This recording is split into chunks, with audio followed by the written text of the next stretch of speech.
Welcome to the Point, presented by SSM Health Monroe Clinic Medical Group. I'm Kent McConnell, and we are visiting today with Dr. Gurmeet Singh, cardiologist at SSM Health Monroe Clinic Medical Group. And Dr. Singh, welcome. Thank you. Today we're going to be talking about heart health, Dr. Singh. As an interventional cardiologist, can you share what that entails and why a person might want to visit you? Yes, interventional cardiology is a specialized field of medicine that focuses on opening blocked arteries. We use minimally invasive tools and techniques to restore blood flow to organs and tissues throughout the body.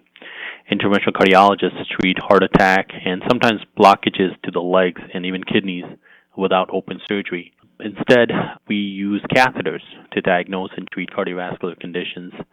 Catheters are thin, flexible tubes that can be inserted through a small puncture site in the skin, and they're threaded through the blood vessel to the location of the blockage in an artery. These catheters can be used to deliver specialized balloons to the site of the blockage, where they can be expanded and push blockages against artery walls to reopen the artery for blood flow.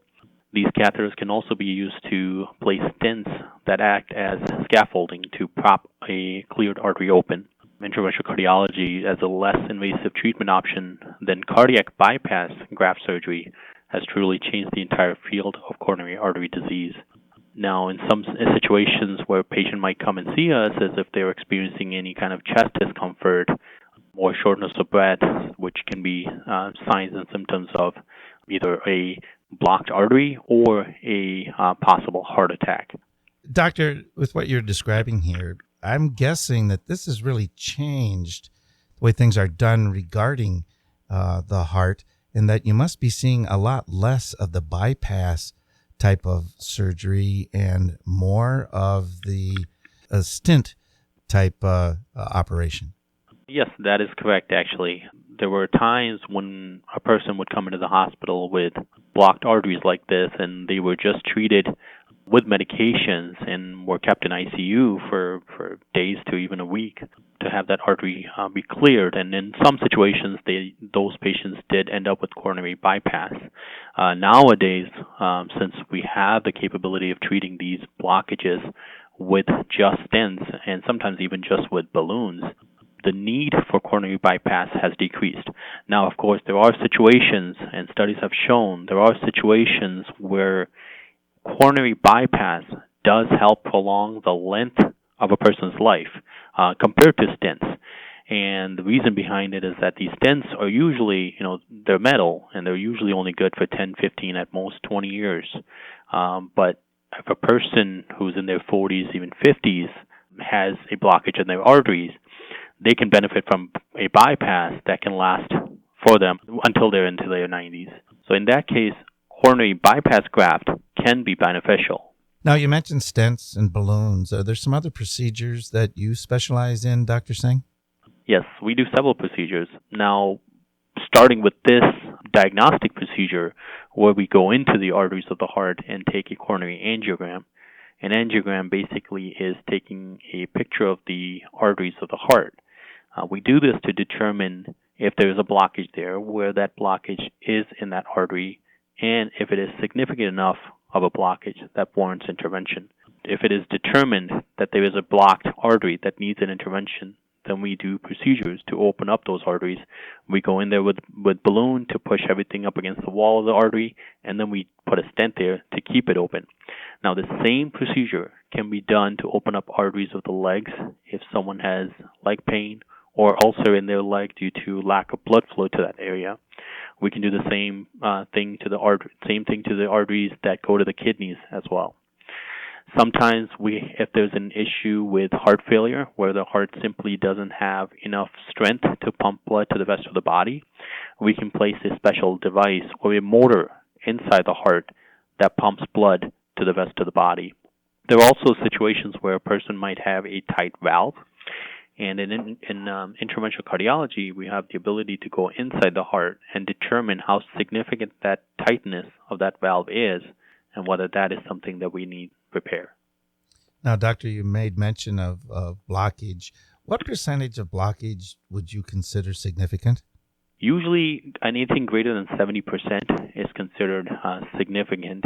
Now, most of us can have 10, 20, even 30% blockage, but the flow of blood, even across those blockages, is usually not significant, and a person can live with it just fine.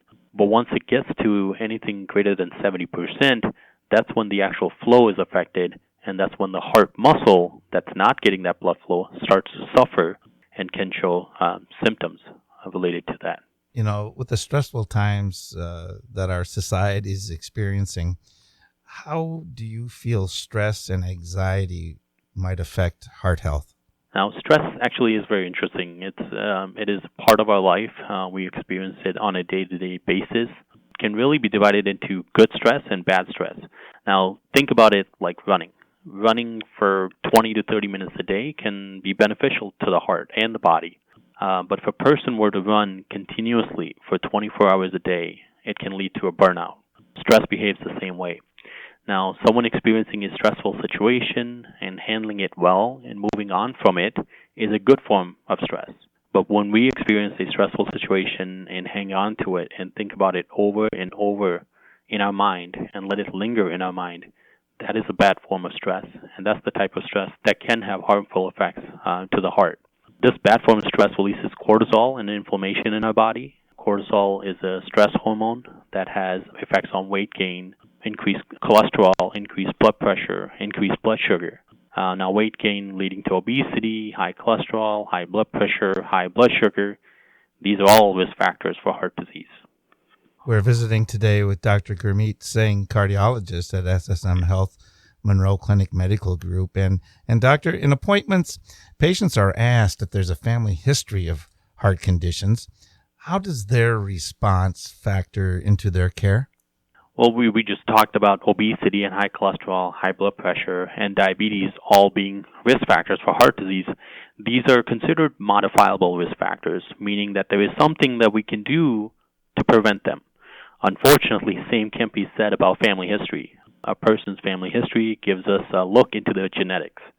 A person having family history of high cholesterol puts them at high risk for developing cholesterol in their lifetime. For us as physicians, that lets us know who to screen for high cholesterol and gives us an opportunity to inform the person of their risk and offer them therapy that can help lower that risk, such as dieting, exercising, or even medications.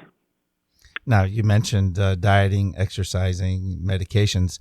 Is there anything else people can do to keep their hearts as healthy as possible? So everyone's lifestyle is different.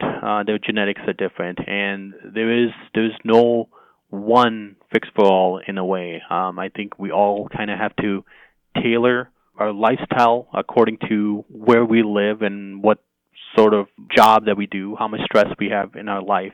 So it all depends on a person and what their lifestyle is like. If you think about back in our grandparents' days, my grandparents, they grew up on a farm, they ate healthy, but now today's days, we all just have processed food around us. And there's no way to really get away from that. We can try our best to avoid as much of the processed food as possible, but still it's challenging for us to have access to fresh fruits and fresh vegetables.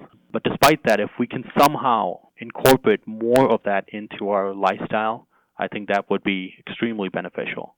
Diet, exercise, and find a way to relieve that stress. Absolutely. Doctor, if any of our listeners think they should make an appointment with you, what should they be doing?